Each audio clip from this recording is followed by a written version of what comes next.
Hello everyone and welcome back to my channel. In today's video I'm just going to be recommending some different documentaries, books, websites that should be helpful for A-level sociology. These are the ones that I found helpful. Obviously it's not an exhaustive list, but hopefully there'll be something on here that you might find useful. I'm also going to leave some links down below to some of the websites just to aid you in the direction. So the number one website / YouTube series that I found really helpful when studying for my A-levels was actually the Tutor to You YouTube series and also their website. So Tutor to You for Sociology, they do a lot of summary videos, which I found really helpful during my revision and also just for understanding content. And they have some quick website pages as well, which also give you those summaries.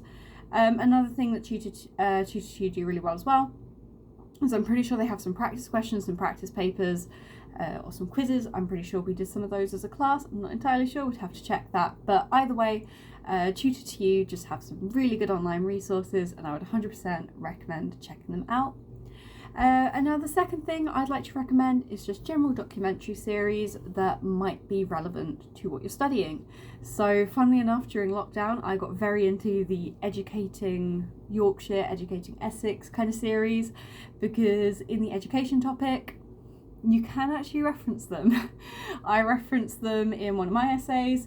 Basically, they just give you an idea of how school might work, and you can also apply some sociological theories to them. It's basically just watching any kind of documentary or TV show that you might be able to link back to the subject. Just make sure you think critically about it while you're watching it, as in like the way that these teachers are interacting with the students, the way these students might be being labelled or not being labelled. How is that then impacting the outcome, the results, or their behaviour? And that leads me into number 3 for resources, which would be to read the sociology articles or sociology books, as mentioned in your lessons. So I actually read Paul Willis's book. I really enjoyed it. I do have a video which I will link below talking about my A-level sociology further reading, but essentially I just read around the subject.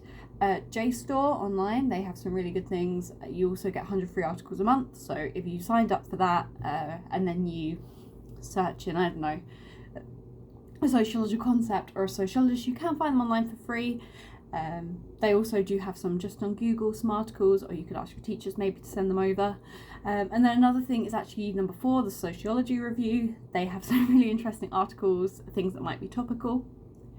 And number 5, I would just recommend reading the news. So I tended to look at the BBC as much as I could, and if there's anything I thought, this is a bit sociological, this is a bit relevant to current affairs, this could be used as AO2, I'd have a little read through and I'd make some notes on it. Now I would say with the resources, try not to use them passively, do try to use them actively. So to use it actively would be to make notes on it, or to evaluate it or engage critically with it. So you might read, I don't know, you might be reading Paul Willis's book, and there might be something in the methodology where you think, I'm not entirely sure about this. Or you could be looking at a BBC article and you could think, hold on, I don't agree with the way this has been handled. This kind of brings in maybe a functionist concept, but I think we should be applying a feminist or a Marxist concept here instead. Basically, just try to think a bit more active about the resources you're using while you're using them. Another thing I did find useful, though, I think they've changed the app now. Like, I think they've made it harder to access. I'm not entirely sure because I haven't been using it at university, but I did used to find Quizlet quite helpful because sometimes other people would make revision card packs and it'd have things that we hadn't studied, so it's kind of just looking at other people from other schools, what they might have learned, to then add to anything that like I might be thinking of.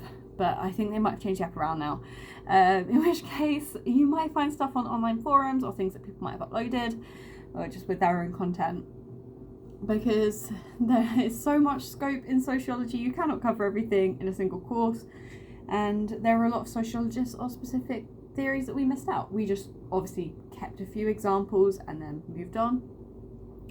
And something I do actually find helpful, this is less of a resource for learning content but more a resource for revision, was actually Prezi. I used to make presentations and I would film myself giving them just to kind of teach the content in a way that I would then understand it a bit better and I would remember it a bit better, because sometimes putting it into a summarized form can make you remember it in more detail later on. It's just kind of a prompt, you remember the prompt and then you can go on from there. Sorry this was such a short video. I've been very, very busy, so I just thought I'd sit down and film something while I had the time. I do hope you found these resources helpful. As I say, I'll leave a link down below to some of the websites. And yeah, good luck with your A-levels. I'll see you in the next video. Bye.